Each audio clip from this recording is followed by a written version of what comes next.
Hour. And today we have filmmaker Will Prescott with us. Hello, Will. Hey there, how are you? Good. Good. We we have a lot of questions to ask you about what you've been up to. What's I don't know you. I this is my first time actually meeting you, so that's nice. But I know your work, so it's like, yeah, it's nice to actually meet you and ask you some questions. But hmm I mean, first, Will and I go way back. We actually know each oh, other I from a long see. time ago. So, yeah, it's fine. Just kidding. Also, first time we met. But Yeah. before we dive into all those questions, we do want to get to know you a tiny bit, just on like another level. So, can you tell us something kind of fun, interesting about yourself? Yeah, well, I I don't know if we'll get into it, but I was born and raised in Alaska, Oh, which is I don't know how cool that is, but I was Wow. I it was is. there I was there until I was 14. But my father had a couple of different fishing businesses, so I grew up, working on uh we had there's this Kenai River that's down in Alaska, and they would go out and fish for kings and things like that, and so we would help him run that business, and it was an interesting thing to do as a young boy growing up there. But yeah, I don't know, No that kidding. that's interesting. I've only gotten to be that was a weird way to word it. I've only been lucky enough to go to Alaska once. But it was so gorgeous. Like Mhm. everything. Oh my God, it's a stunning state. That's that is really cool that you got to do that like growing up and have that experience.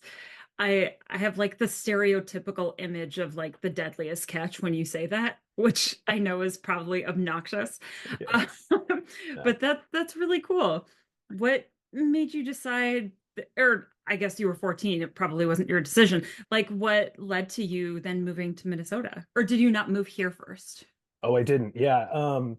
Well, no, and being that young, you sort of hmm take things for granted, and I didn't hmm really grow. I knew nothing different, so growing up there, I wasn't. I was, oh, that must have been so great and so cool. And Yeah. Hmm. yeah, I wish I could have been old enough to really appreciate it, I think. But hmm yeah, and then my parents my dad went back to school and opened this business, and moved us down to the Seattle area, actually the city Nice. of Redmond, and it was right when Microsoft was starting up there and headquartered there, and he was doing some stuff in computer security. So that's kind of why Wow. we how we landed there. And hmm at the time when I was 14, I was like, "Thanks for ruining my life," because I just Yep. I wanted to, I was that age, right? Um, hmm but it was a great move, and it was really good for the family. And so I think that was, yeah, just really thankful hmm that we did that. So Yeah. I understand that teenage response. I moved from California to Minnesota when I was 12. So I had the no. exact same response. I was like, this ruined my whole life. You guys are the worst. Thanks a Yep. lot. Yes, especially going from California weather to Minnesota weather. So Sure. I feel you on that. Yeah. Have you been back to Alaska since or not really? No, one time I think I went when I was Mhm. a freshman or sophomore in high school Yeah. and visited some friends and things like that. But no, I haven't been back. I would love to go back. We've talked about trying to get my parents back up there at some point. Mhm. But nope, haven't. That's all right. Mm, Okay. no. Well, you let's dive into it. So you moved to Seattle. How do you get to, I feel like I might be jumping the gun. If I'm It's okay. jumping a lot of steps, feel free to be like, "Hey, let's back up a little bit." Yeah. Um, it, how do you get to Minnesota? Like, how do you end up here in this frozen tundra? Yeah, I mean that's a great question. It really had to do with marriage, but which it does for I think a lot of people. Yes. But when I went to high school in the Seattle area, and then I went to college at a school called Western Washington University, which was sort of it's northern Washington State, right near Canada, hmm in a city called Bellingham. And then after that, I moved to Seattle and started working, and was trying to infiltrate the indie film scene there because I really hmm wanted to make movies. And that was just not, I don't even think I knew where to start, that kind of thing. I didn't know who to Yeah. meet. And so I decided to go to grad school for film, and then I went down to Chapman University, which they had a newer program starting there called it was kind of like a conservatory program. It was sort of a mimic of AFI's program. Hmm. Hmm. So I moved down to Southern California, and then I was in Los Angeles for 10 years. And, Wow. and while I Wow. was there is when I met my wife, who's Mhm. from here, and we were going to have a kid, and we decided to move out here so we could buy a house and, you know, afford to raise her. Afford, yes. Yeah. Yeah, I was yeah, gonna To say raise a human. Yeah. right. That makes sense. no Um, LA public schools for you. I'm just kidding. Or private schools yeah, for that matter. not in the Right. chaos of LA. Yeah. So did you it kind of stepping back then throughout that whole journey as you were in Seattle and then LA, which is, where you kind of want to be for filmmaking, at least for a while. Like, can you tell us how your journey with that really started? Like, did you get to actually kind of get a head start in Seattle, or was it really once you moved to LA and we're at Chapman and all of that when it finally kind of kicked off? Yeah, I when I was in undergrad at Western, I grew up wanting to somehow be in the entertainment industry and make Hmm. things, and was always doing that in Alaska. And then um when I went to Western, I didn't really know where I wanted to go. I mean, I think part of me wanted Yeah. just to move to LA after high school, but Yeah. my dad was like, "No way, you need to get a college education." And I think I went to Western because I had good friends from high school going there, and which they didn't have a film program. They had some, basic film history courses, and then a Hmm. couple of like production, like really basic production courses. I got to learn how to edit while they're on. I think it was just like the original Final Cut. We had one computer station in a closet that everybody had to fight over. But really just made a lot of shorts there with friends and things like that, um and then I had I've had this idea that I could somehow make stuff in Seattle, but was working in the event, like the live event Hmm. industry, and doing Hmm. things of that nature, so still being creative and stuff, but I don't know, I just couldn't find a way in. And I don't remember where I came up with the idea to go to like grad school. super It's super expensive, that something I'll be Get paying your for. doctorate in filmmaking. Forever. Right. And I didn't want to go, I never wanted to be a critic or a historian or anything like that. I really wanted a hands-on production Hmm. Yeah, program.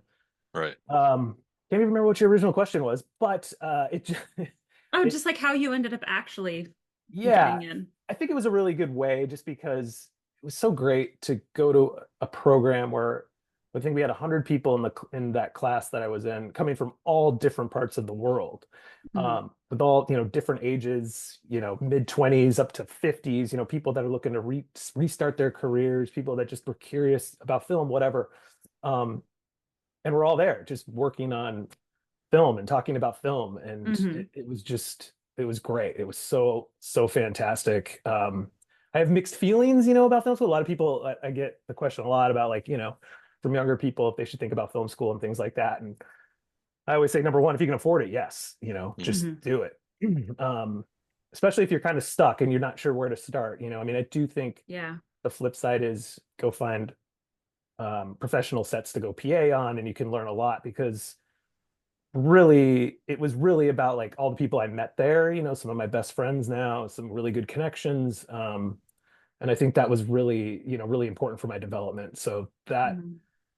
in and of itself, expensive networking maybe, but just exposure to the craft, and really Yeah. learning about light and things you think, but it's just until you get in it and you get your hands on it, you don't really understand. So Right. Hmm. that was great, Yeah, Yeah. especially learning how to light things and um even to this day it's different now than it was maybe because now Mm. we have like different types of lighting setups and you have LED options. You don't have to worry about blowing a fuse every single time you plug in like Yeah. whatever.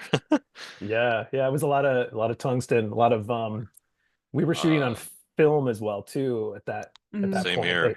They Yeah. Yeah. hadn't gone digital yet. So, which is a great, great training for anybody, just from an economic standpoint, trying to Yeah. really prepare. Um, so that was, yeah, it was really educational. All the things. So, Hmm. mhm.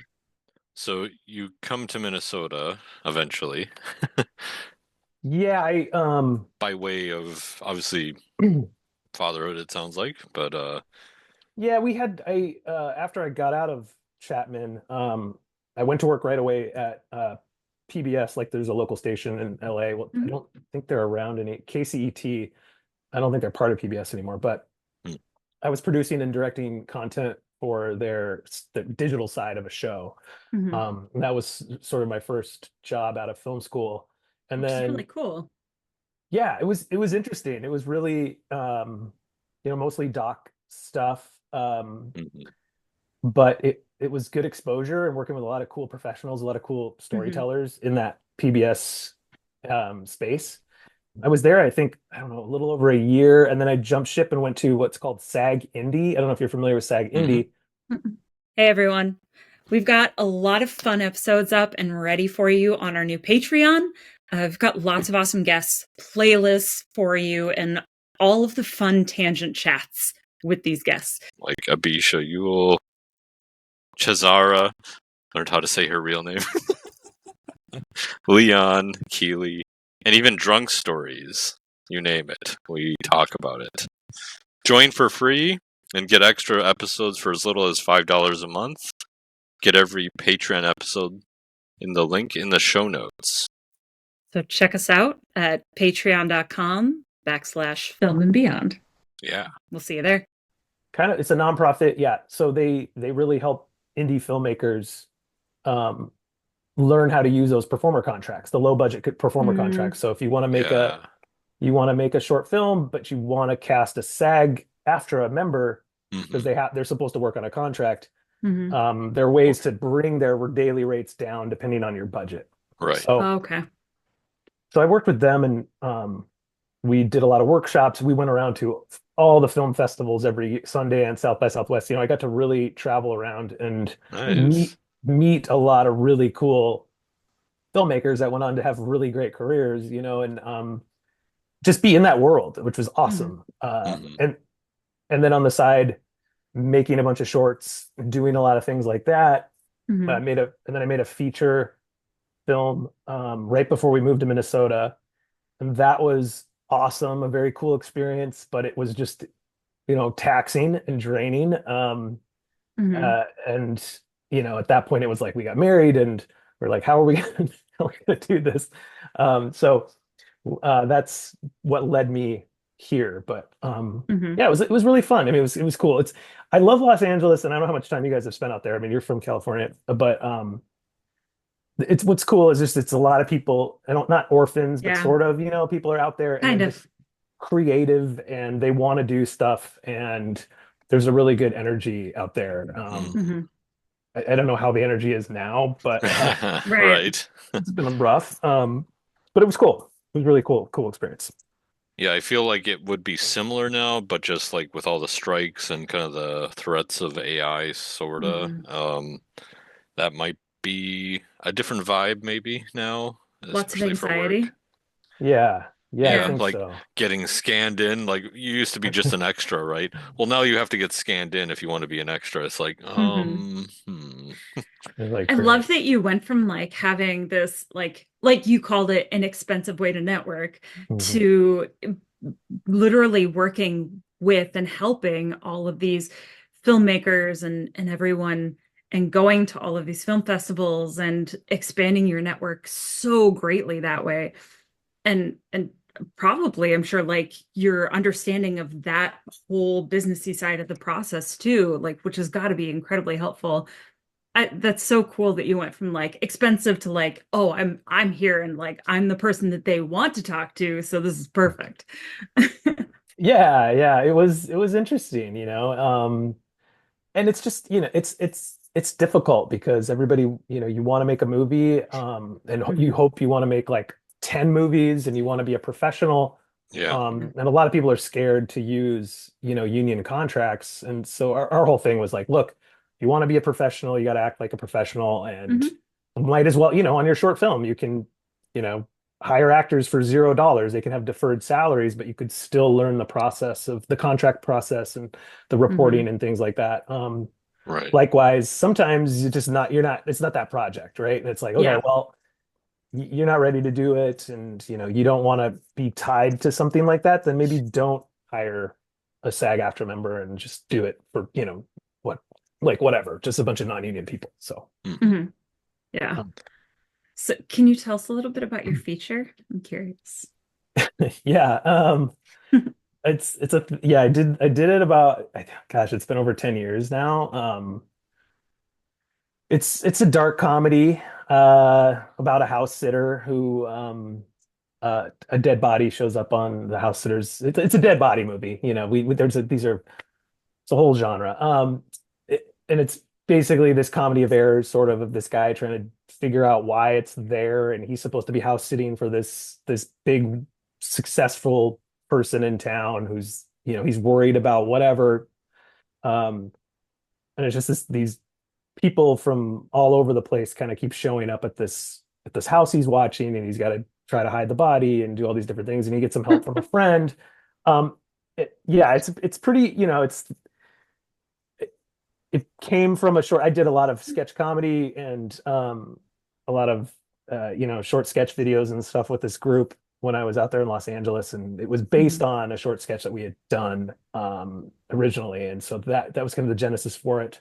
Hmm. Um, and it really just came out of I had a script that it wasn't this script, it was a different script that was attached, like had a director attached, a moderately successful director at the time, and he was shopping it around town, and we're doing rewrites, and I was getting really excited that this was going to get made. It was a script that I always wanted to direct, but I was like, whatever, let's make a movie. And then it just sort of fizzled out as things tend to do, Yeah. and I was just kind of really bummed about that and thinking about what am I going to do next. We had this sketch comedy group, and I was liking to perform, but I was also liking to write and direct, and I got some advice from a manager friend that was just like, well, you should really just focus on the one thing you want to do and do that, figure out a way to do Hmm. it. And that's when I was saying, okay, well, so I wrote this script, and then it was right when Kickstarter was sort of happening. So we Yeah. raised the majority of the budget via Kickstarter. Good. Um, yeah, That's awesome.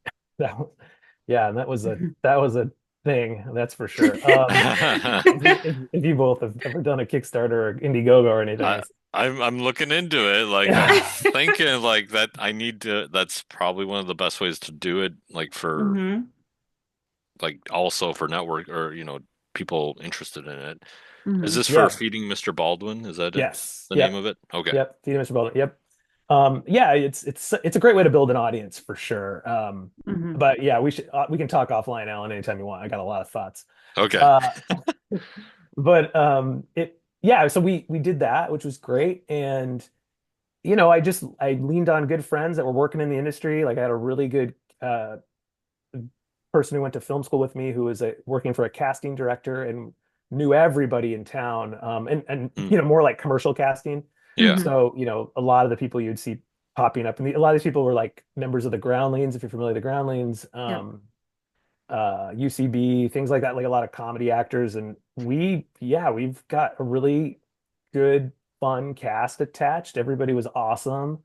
Um, and yeah, the thing about that movie, I would say, is I really tried to do it the right way in Hmm. terms of, we started an LLC, we got insurance, we had a payroll company, like everybody's getting paid. Not great, but they're getting paid. But yeah. Right. Uh, and we're really trying to do it, the right way. It was Yeah. really important to me. Right. But it really stretches a budget, and I Mm. think a lot of times I think if I would have went back, it would have been like we maybe would have still done it the right way, but maybe find ways to, almost go no budget, as much as no budget as we possibly could, Hmm. and try to put as much money on screen as possible. So, but it was strategically written to be basically one location. It's a large cast of 20 plus people, I think, but they're never, except with the exception of a couple scenes, they're never all together at once. So we can schedule, really Nice. strategically. And, we Hmm. shot it in 15 days. Um, which like it Wow. doesn't seem like that much now when you when you talk to people that are doing features. But Right. it But you can on no, fit like those are so like no budget much. options too, usually. Yeah. Not Yeah, like yeah, it was tight and Hmm. but great crew, just a lot of good people. And and I think the one thing, and maybe we'll get to this again, but it's like that I I love being on set. Like I love making movies or commercials or whatever. I just like being on set. I like working with the crew. Um, and it's funny how, that for that movie, it was like a year of writing, a year and a half of Hmm. developing, raising money. That was basically like 9 months of post, a year of festivals, Yeah. and then it got distribution and it was gone, but it was only 15 days of shooting, and it's like the most Hmm. fun part is just that little, just yes. teeny Yeah. tiny little glimpse, which it's really kind Yeah. of sad, but Yeah. Yeah. just It is a full 15 day because I mean it's not like it's just an 8 hour work day and you're no, done. I mean, yeah, like filming packs it in. yes, So yeah, at least there's that part. But yeah, it's yeah, it's such a like minuscule like percentage of the whole thing. It's kind of crazy. you're like you're finding your stride, you're hitting your stride right at like Hmm. day 10, and then 5 days later it's over and you're like, okay, that's it. Well, so um Yeah. it's a marathon for sure. Features are a marathon. Right. Hmm. Yeah, Um, I just got done producing a short film that is like a series, like almost like a pilot level, kind of like Ruben here, which we'll talk about in a minute. Mm-hmm. Is just kind of like that changes your mindset a little versus like a feature film. If you're doing a series or a pilot or proof of concept, those sort of things are kind of like we did 3 days of production, and then it's like, okay, we kind of hit our stride like after day two-ish, three-ish there is just like then it's over. And then but yeah, it's just it happens so fast, but while you're in it or right before you're in it, it's kind Mm-hmm. of like just making sure everything goes smoothly, really. It's like keeping the mhm. train on the tracks. What Yeah.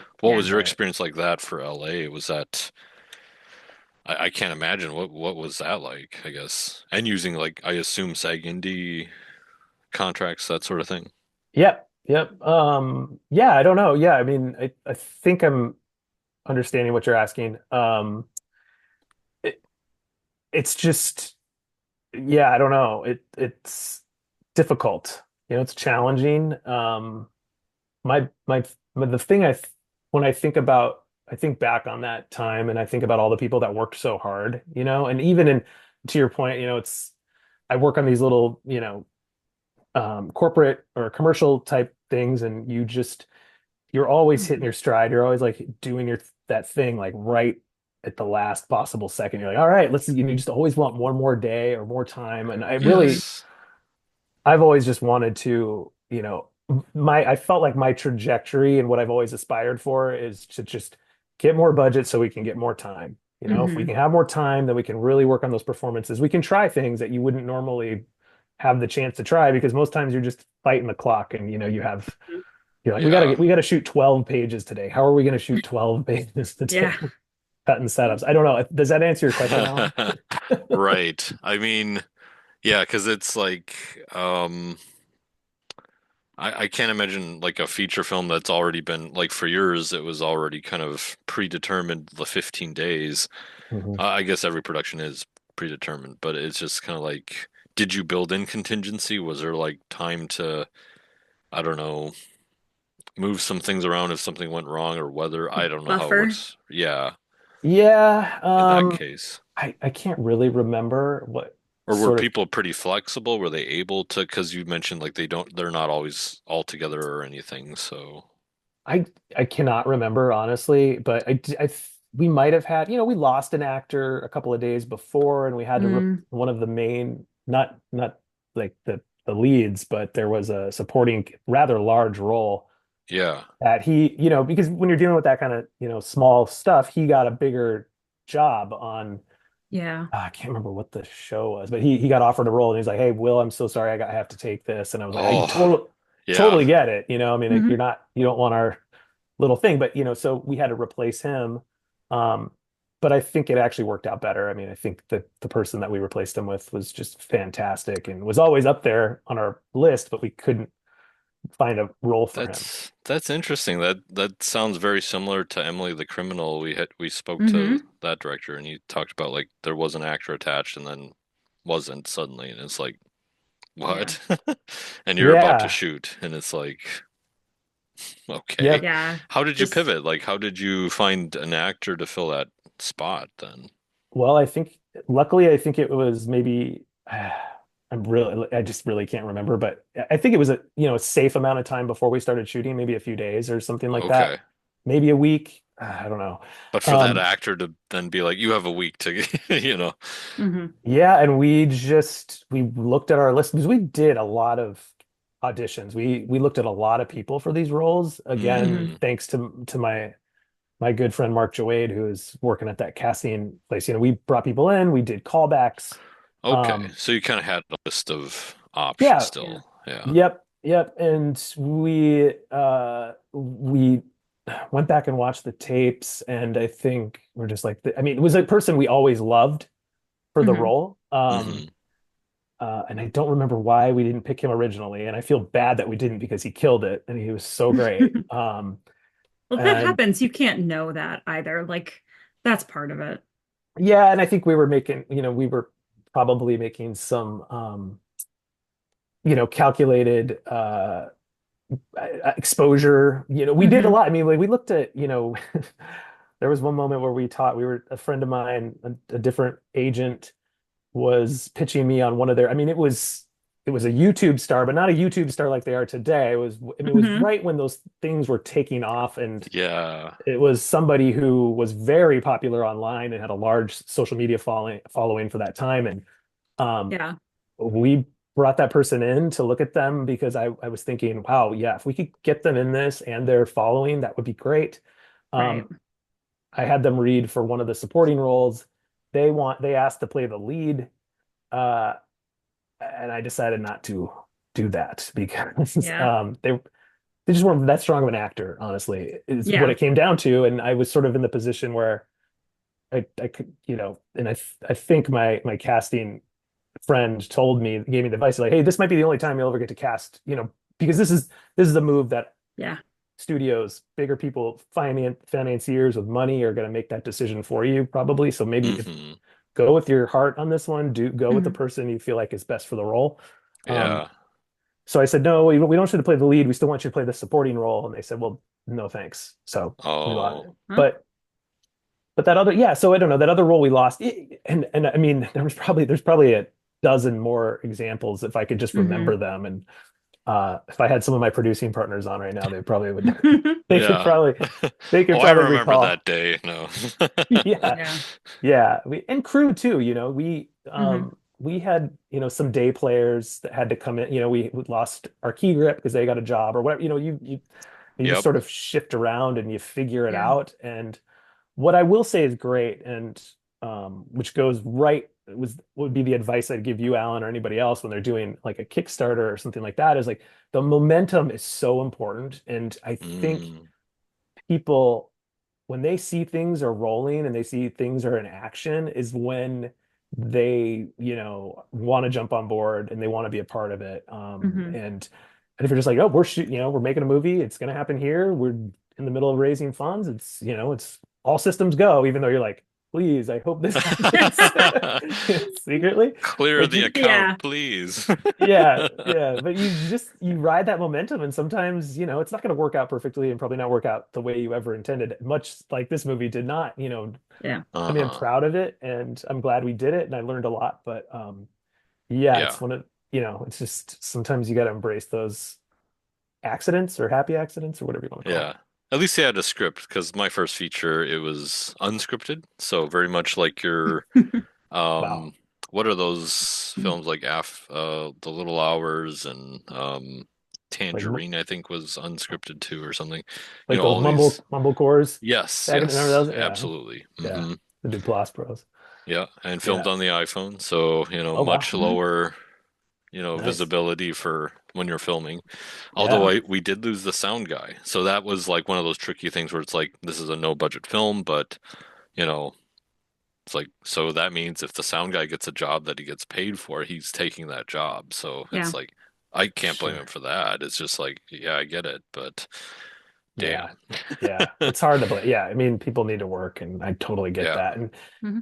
And it just really, I mean, ultimately for these quote unquote passion projects or things that you're just, yeah, you're driven to do, it's no one's probably going to really care about this baby as much as Hmm. and that's okay. Right. It's like, you just like, I get it. You've got, yeah. you've got a paying gig, you've got a family, you got to do what you got to do. So, Yeah, And sometimes absolutely. it's so tempting. Like this last short I did was just 3 days, but it covers like 20 minutes on screen, basically, or over mm, 20 minutes. So that's a lot of pages per day. yeah. So it was just kind of like, if we extended this just a little bit more, would we have a feature film? It's just like, Right. Right. Yeah. It's a and good way it's to think just, about it. yeah, I'm just thinking about it as like, oh, okay. Yes, you want to pay people more, ideally, but Hmm. yeah, it's to get to like even 100K budget or up, for like those Mm. micro budget. I don't know what the number is now for like micro budget films for SAG Indie. Oh, it's gone Um, up a little bit. yeah. Yeah. I forget the number, Yeah. but there was like the smallest one, and I was working on like a pilot web series at the time when new media this was like circa 2015. So Yep. when new media was kind of a new thing and Hmm. people weren't taking it as seriously as they do now, but Hmm. Hmm. now they're totally exploiting it in the studio system as opposed to what it was initially. Yes. Um, yeah, so maybe you have some insight on that. Like, how long were you with SAG Indie? Was it what years? Um, I was was it 2008 until 2014 or 2015, I Oh, think. I just missed you. Okay. Yeah, you probably just missed me. Yeah, Um, but because I remember sitting in like uh, a SAG Indie like present like like a meeting. workshop. Yeah, Yep. yeah, that's it. Hmm. Hmm. Yeah. Where they Yeah, have and the they PowerPoint and they talk about everything. You ask your questions. It was very insightful. yeah, I Um, used to I used to do those. That used to be oh, me. okay, good. Yeah. Yeah. Yeah. Yeah. Yeah. Yeah, that was So close. I know, we almost met. Yeah. Um, but yeah, I was in LA at that time and then Okay. helping produce that and then um yeah, it was just kind of interesting to see like, oh, it's not that big of a deal to do like a um, SEG indie Yeah. option. Yeah. So, Mhm. Yeah, and it's that great. legitimizes you for festivals and because most selections are at least SAG connected or have Hmm. SAG they're set up that way. Yeah, and it's a really good, again, just a really good, way to start acting, start operating like a professional, and really Mhm. understanding those ins and outs. And if your Hmm. project is small enough and so I mean a lot that go through it never see any money and there are no residuals and no one's getting paid, so Right. but you still go through the motions and it helps Mhm. the actors as well because as we all know they should not be working on anything that's not Mhm. um signed under SAG-AFTRA unless it's a And right to work state. oh, okay. And Yeah. you're in like the 30-mile zone, so it's kind of like in LA, that's kind of a thing too. So, Mm. Mhm. Mhm. So you moved to Minnesota. When did you move to Minnesota in 2014 then? Like once you were done then? Yeah. Yes. Okay. Yep. Yep. So Mhm. been here about a decade. Yes. Which means you have a 10-year-old. Oh my gosh. Uh, but Uh, so have you were oh, you able to like just easily like continue making films when you got here, or was there sort of a transition period for that as well? there was Especially, I guess, having a baby. there was definitely a transition period, and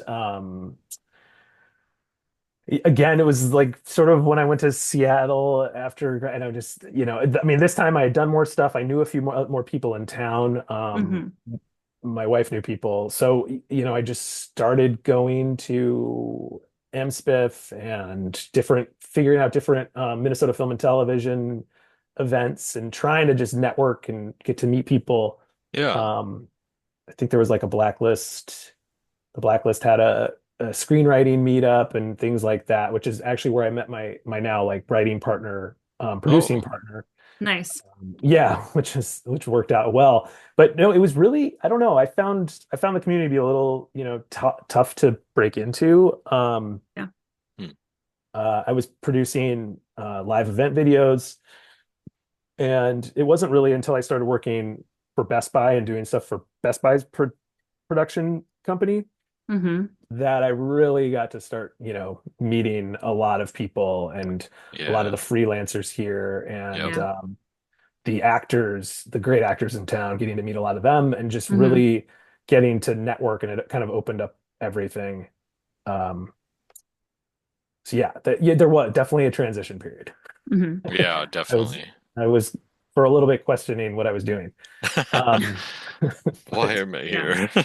yeah, but I What's quickly got happening? excited about the film community here and the people Hmm. here, a lot of talented people, and the opportunities. And I've been for the last, I don't know, 5 years or so, I've been on the Minnesota Film and Television Board of Directors, Nice. Which just a, is now a retired thing. which is It's retired now. Yep. Oh, yeah. I was co-chair up until we just and we're still in the process of sunsetting it and things like that. But Yeah. yep, now that we're going to a state-run film office. But yeah, it was great. It was really cool being able to be a part of that, lobbying for the incentive, figuring all that yes. out for the Yeah. incentive and making that happen and getting a state film office open. Feels really, really good. It's like feels like an exciting time here. I really hope Yeah. it works out. But we'll Yeah. see, you know. hmm Yeah, within the next year, I think that's gonna we'll really see what materializes out of it because the whole point of it was to create jobs, and Yeah. we'd like to see those jobs down here, not just up in, Duluth and Yep. which is fine, yes, but most of the workers are down here, so it's like in the cities or whatever, and other Yes. parts of the state. But because they tend to film like Downtown Owl and Hmm. uh Marmalade, I think, were like kind of Marmalade is filmed here. in Hmm. different places. Yeah, did you get to work on any of those or No, recently? no, I didn't work on any of those. I knew a lot of people who did. Same here. Hmm. But Yeah. yeah, I didn't try to, I guess either, Hmm. but Mm, it would have been cool. It would have been really fun to see those in action. So, right. Yeah. um but yeah, Yeah. I don't know. I think you're right. I mean, hopefully it'd be great to just get a series here, get a Hmm. big uh, um Yeah. whatever, a Breaking Bad equivalent that could become A 10 modest seasons. series. We'll see. Yeah. Yeah, right. Yeah. We I just need something. I just like have you seen Long Legs? It's I have not yet. okay. Yeah, Well, I listening don't spoil to it. I'm just listening to the commentary about like with the director and he's just talking about when you're working with a modest sized budget like this and I'm like this is like a $10 million project. It's like I it's like know. modest. My goodness, like we're thinking so small here where it's like they think 10 million small. It's like Hmm. and we're Yeah. thinking like oh, a million's a lot. It's like it's not. Yeah. It's Right. like Right. Right. Yeah. but yeah, Cool. that's what it takes to Get sustain there. something to move forward though Yeah. is something like that even to Hmm. be filmed here would be great. Hmm. It would be. Yeah, Yeah. I'm excited. I'm hopeful, very hopeful. So, Hmm. So let's talk about Ruben the Rolleroo a little mhm. bit. Yeah. Okay, So is this a proof of concept? Is that correct? that's correct. Okay. Well, yes, that's how it was intended. Oh, okay. Tell us about that. What the intentions are. Yeah, it's a way longer story than it needs to be, so I'll try to keep it as brief You're as possible. good. Yeah. Well, so when I was talking about being in Los Angeles and before I did my feature Feeding Mr. Baldwin, I had this script about a roller rink that was a front for a drug dealing, just like a minor sort of low-level drug dealing organization that takes place in the 80s. And that was a script I had a director attached to it, who I did several rewrites with, got notes, and then he and his management were taking it out to different production companies and they were trying to, it was going to be his next movie. Hmm. That was the thing that fizzled out and sort of spun Oh, me into doing Feeding Mr. Baldwin on my own. Um, but anyway, I've had that script for a long time, and um, it wasn't until lockdown, like COVID and lockdown, and yeah. I don't really remember why. I think someone had seen Feeding Mr. Baldwin. One of my colleagues who I work with a lot had finally seen it for the first time and was like, "Well, you need to be doing more features. Why aren't you doing more features? What's going on?" And I was just like, it's tough. I want to, but it's hard. And Yeah. I was really against doing it like that again. It was kind of like I want to do it for that modest 10 million as opposed to, Yeah. whatever, little bit. But Yeah. anyway, I pulled that script out and I talked with my writing partner, Callan Berg, who really should be on here. I don't know why you're talking to me. He's so great. I asked him to come on, like help me rewrite it. I just like because I reread it in lockdown. I was like, this is, old. It needs a refresh. Um, and so we did a rewrite on that. Spent a few months doing, just trying to get it better and feel good about it. Hmm. Um, and then at the same time, we decided we should do, like, we're really liking it and we are getting it. People were reading it, friends of mine back in LA, and like, we should do a proof of concept. We were talking about doing a bunch of other things, just random short films or music videos and things like that. And we're like, well, we really should, let's do something that might help sell this script. And that's where the initial idea came from. And we decided to do just a little sh- proof of concept, just to sort of get the feel, the tone. Hmm. And when we decided to do that short, centered around one of the pivotal characters in the script, not the main character, um, which was this Ruben the Rollaroo, who's a mascot who works at this roller rink. And so we just wrote this little short, and we try to have some things in it that might allude to the bigger picture.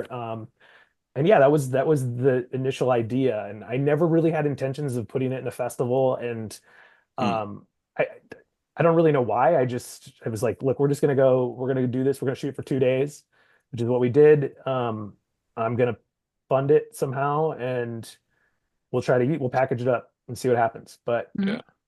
course we're getting through it and we're really liking it and we're feeling good about it, and then I Hmm. just fall into the like, oh yeah, let's try to get in some festivals, and Yeah. we're submitting everywhere, and I'm Yeah, yeah. looking at the bank account, and you're like, what am I doing? um why am I doing this? Yeah. uh this is so painful, but yeah, but then Oh, it played several places, and we got some decent reaction.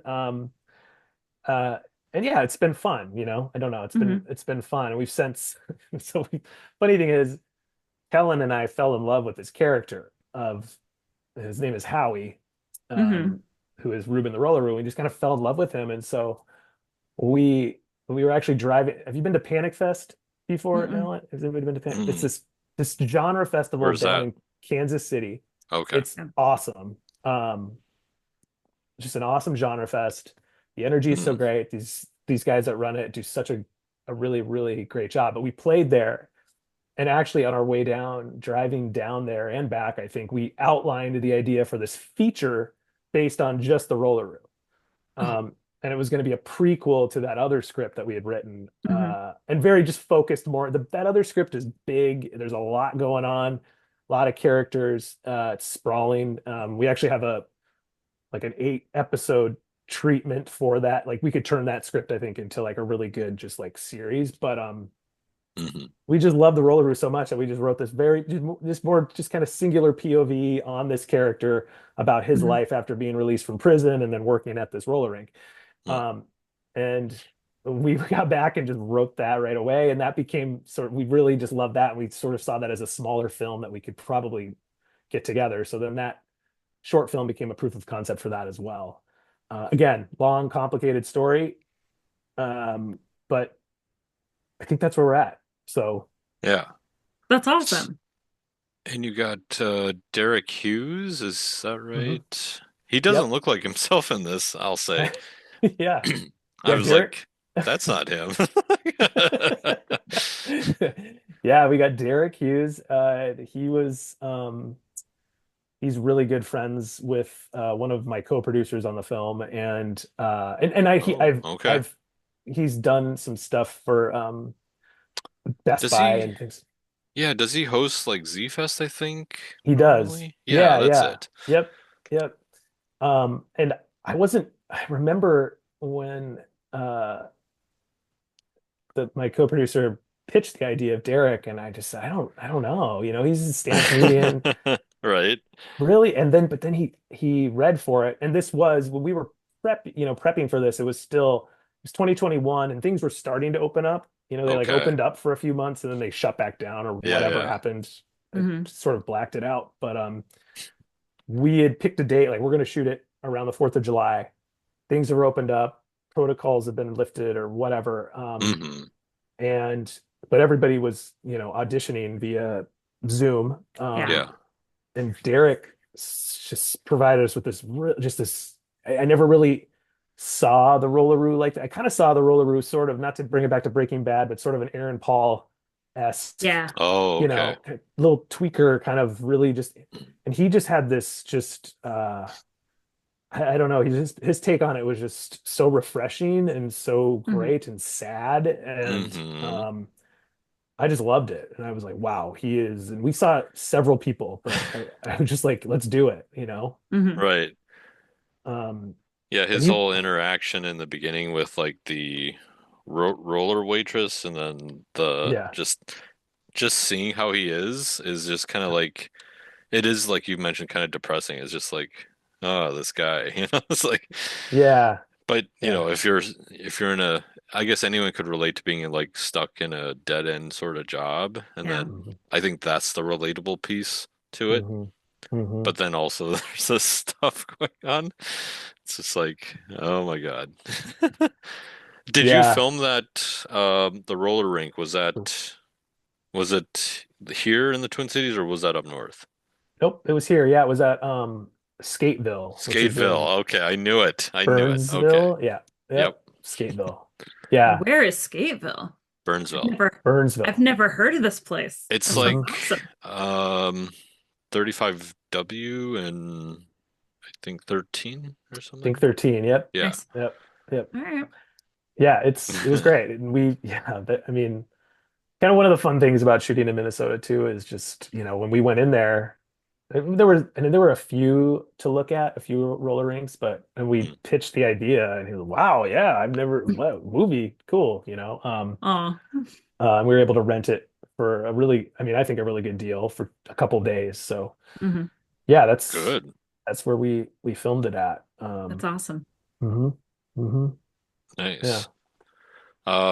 So like, okay, so you get Derek Hughes on like through your producing partner, which I mean, which is great hmm because then tell us about, can you, I guess, talk about the plot as much as you can or want to here, just so I, Yeah, I mean, again, it's not, I don't know if it's a perfect short film, and in terms of, it doesn't really button up. It's meant to sort of leave you wanting to just maybe know a little bit more on what's going to happen next. hmm Hmm. Um, uh, but in a nutshell, we're sort of airdropped into this guy's one day on the job with this guy, and he's just down in the dumps. He's probably, he's an addict. He is struggling with a lot of things that are going on, and he envisions his life differently.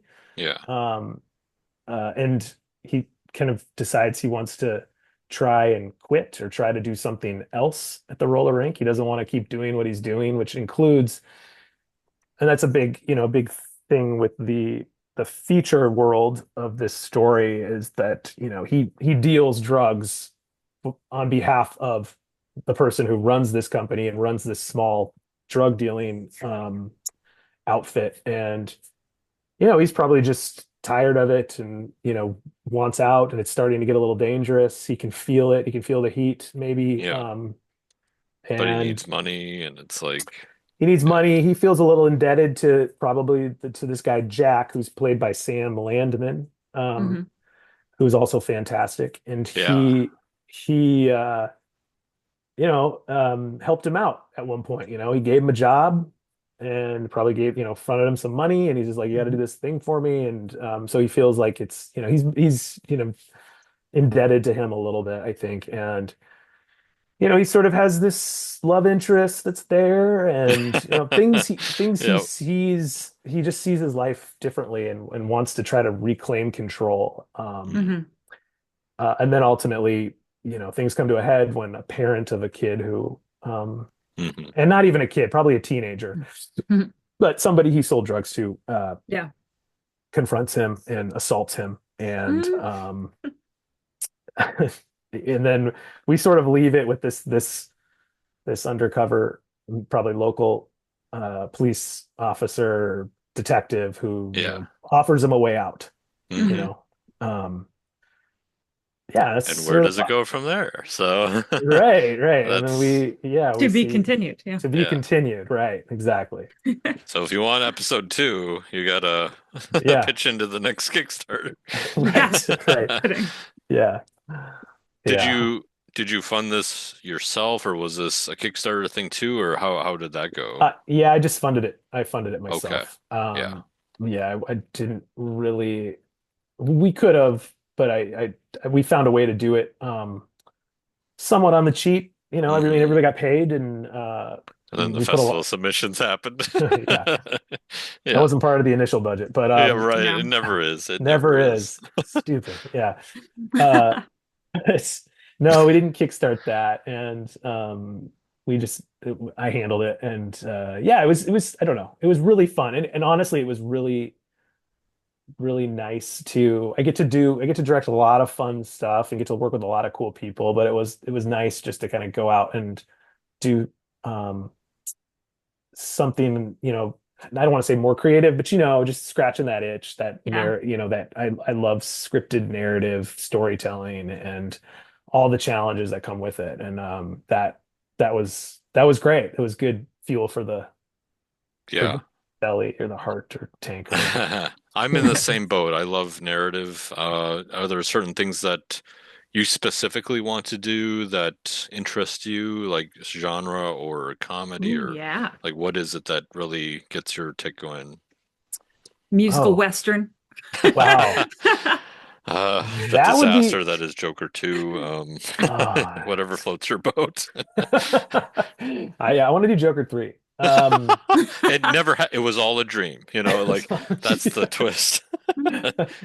Yeah, that's a really good question. I don't really have an answer to that. I mean, I really just I want to do another feature. I want to do more, several features. I would love to do a series.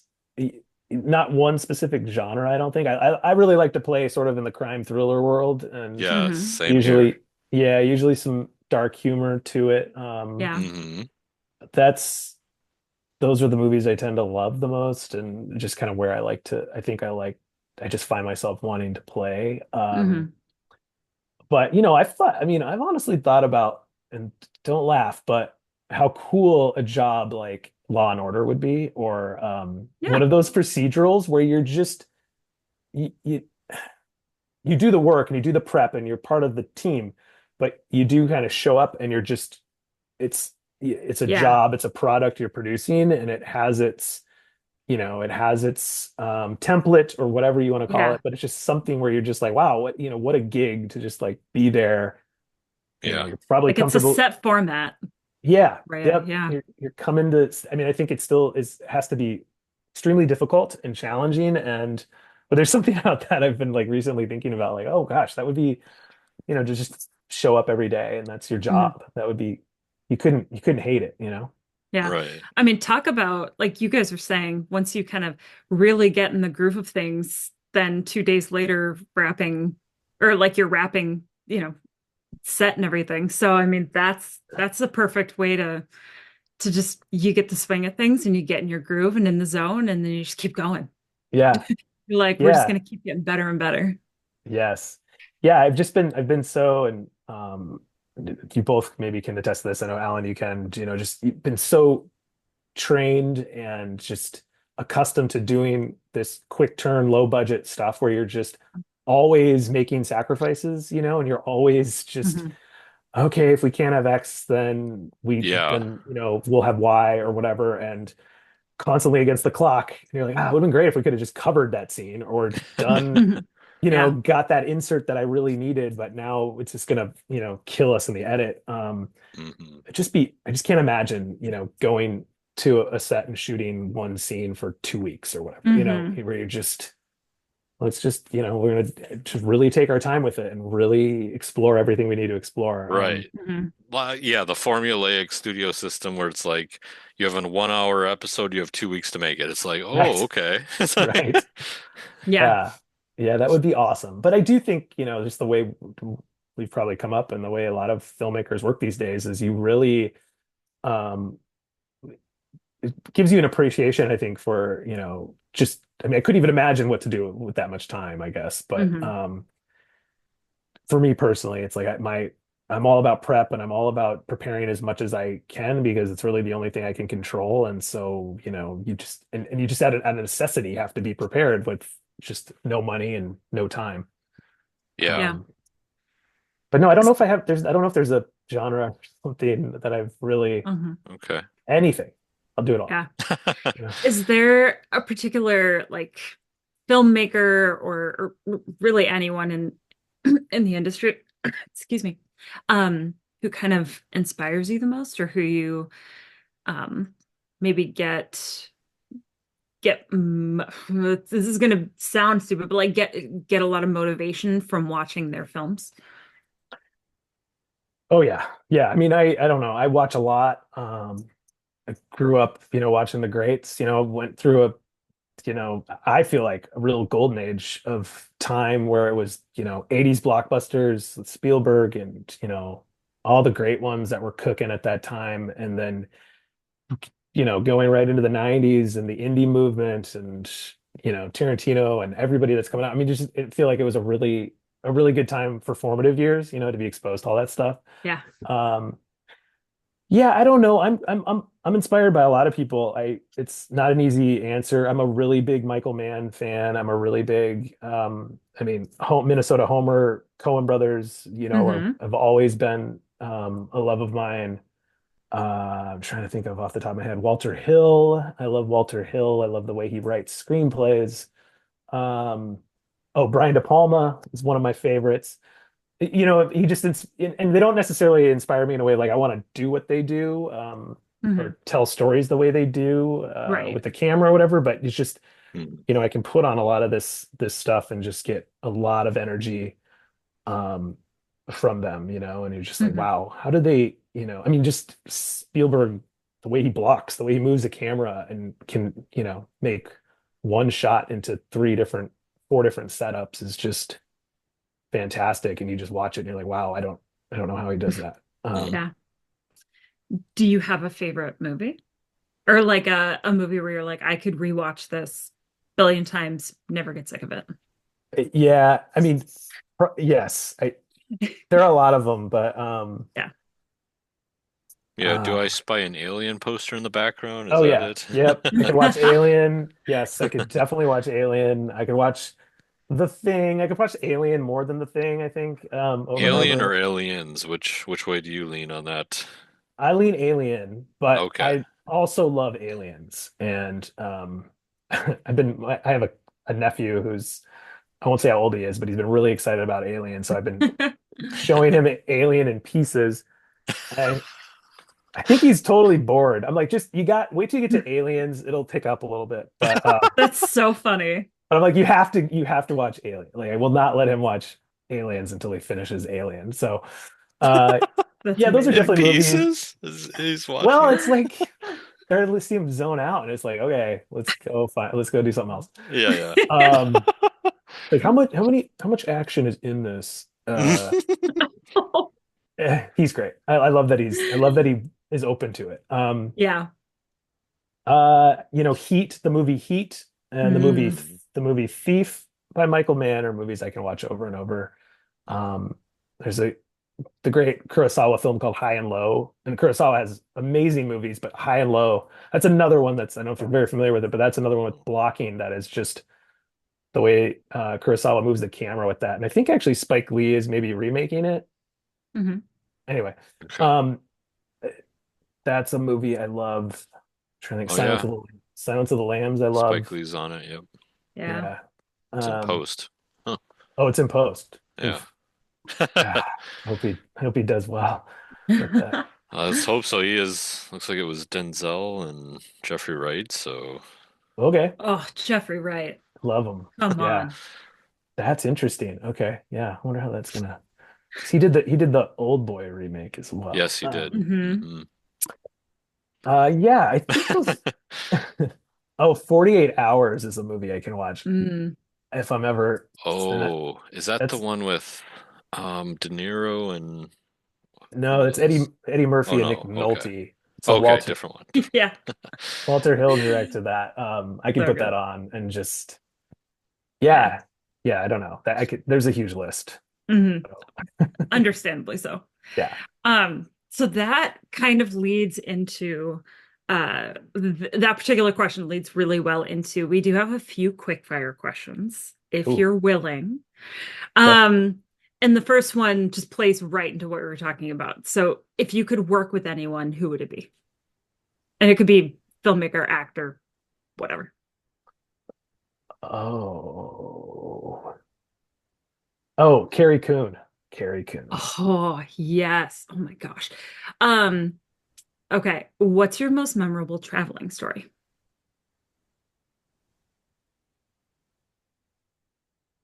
Rapid fire. Oh no. I know. I know that Oh. it's a tricky one for rapid fire. Like hamburger or hot dog, and then we're like, tell us about your Okay. best traveling story. Memorable travel story. Oh, I don't know. We That's can really pass. tough. Yeah, we can We can pass. pass Yeah, if you want. okay. Okay. Pass. What's your this is another tough one. What's your favorite scene from a movie?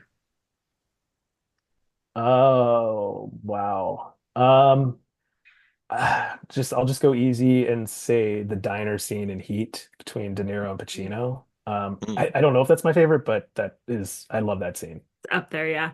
Yeah. That's a good one. Um, Favorite fast food. Ooh, gosh. Arby's or Wendy's? Okay. All Okay. right. Uh, Yeah. Yeah. Favorite curse word?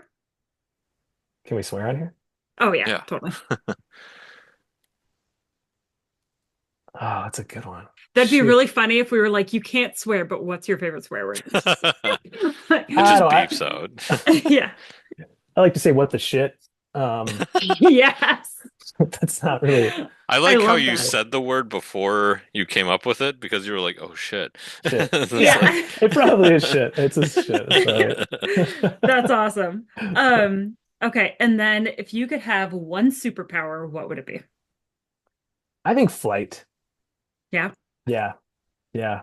I like the idea of flight. I was a big X-Men comic book reader when I was younger, and Angel hmm or Archangel is like always my favorite. And I feel like I don't know. I would love to Mhm. fly. That would be cool.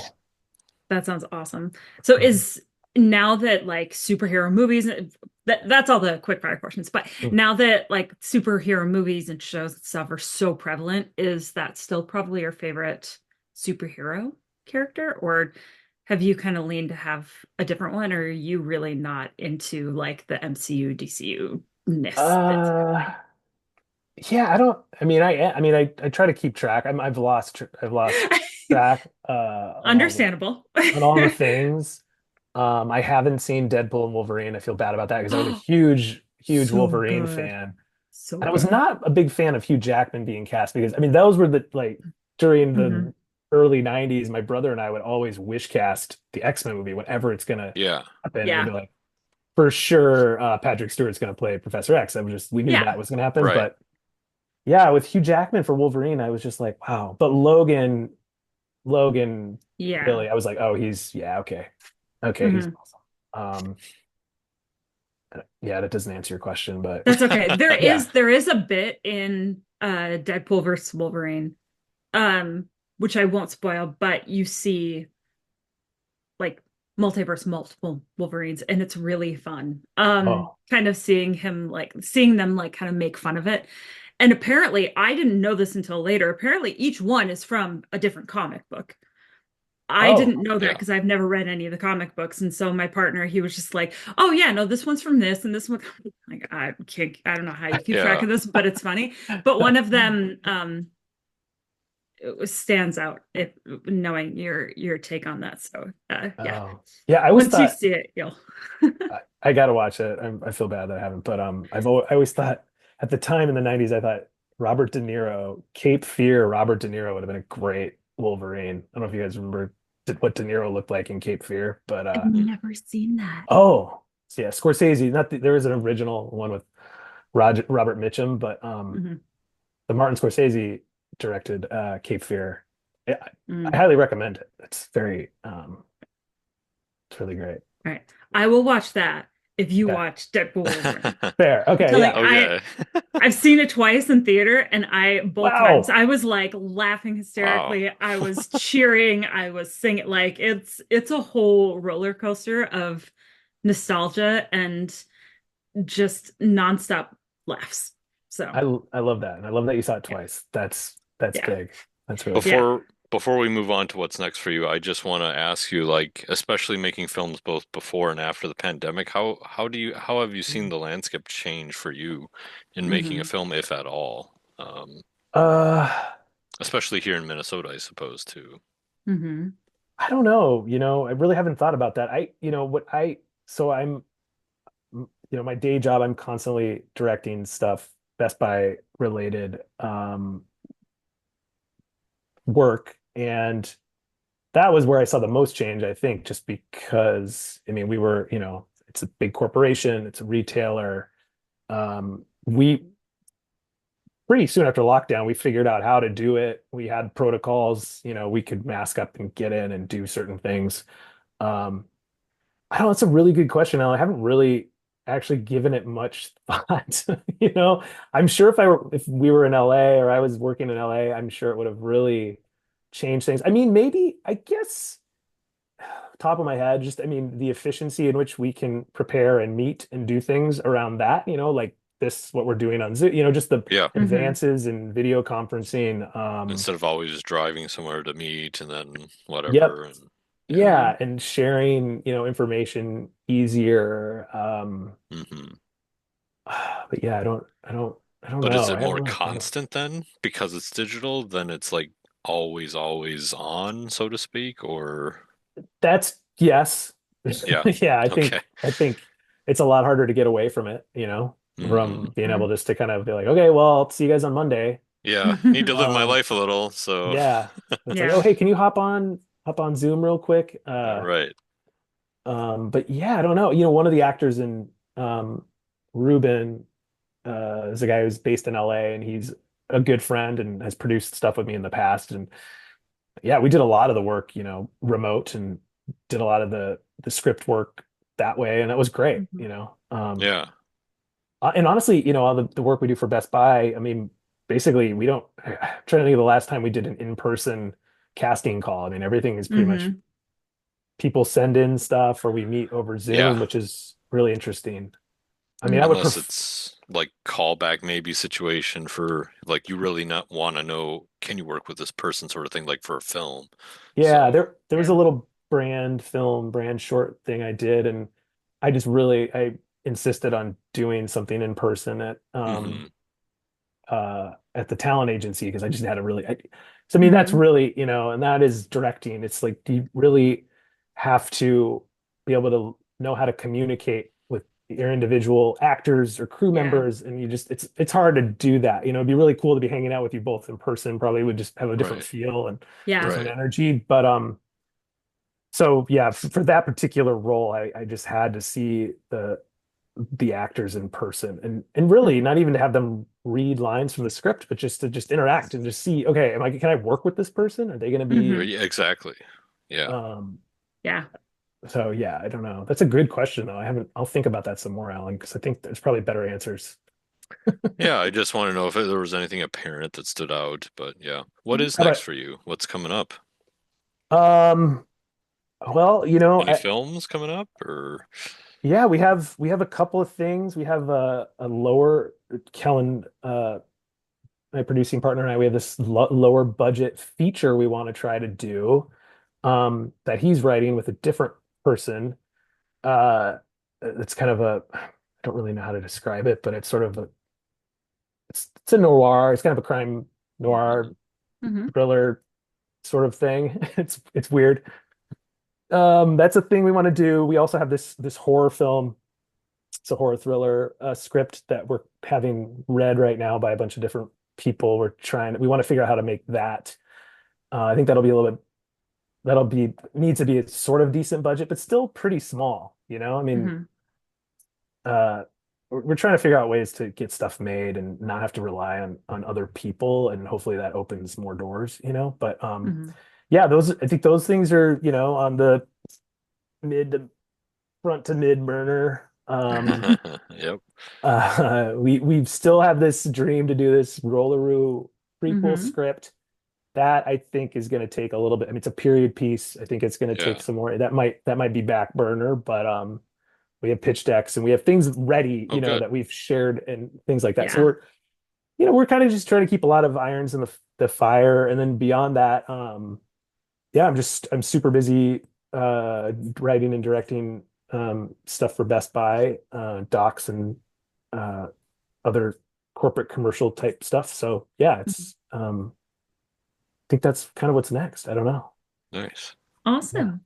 Yeah. All right. Well, um, final question, and this is kind Hmm. of the big one. Oh boy. Um, but what do you want people to remember most about you? You got some big good questions. Rem remember most about me.